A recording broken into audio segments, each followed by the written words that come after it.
using apple cider vinegar gummies, ayan, mag-take po tayo ng 6 pieces. Ayan.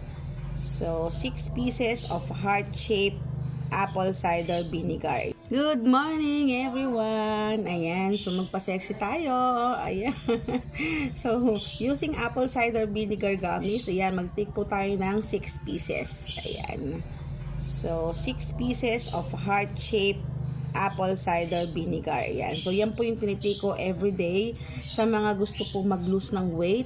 Ito po ang best solution. Meron po siyang best result.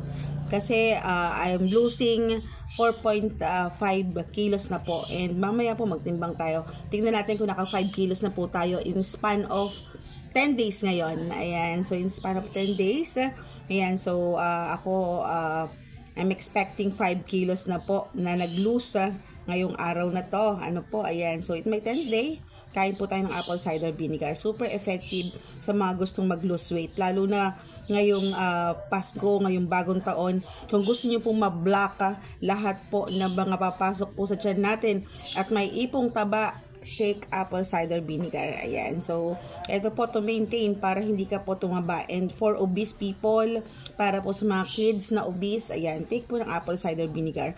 Huwag niyo pong panghinayangan ng apple cider vinegar. Huwag niyo pong panghinayangan ang 17 pesos. Pero, healthy ka and hindi ka obese. Ayan. Let's go!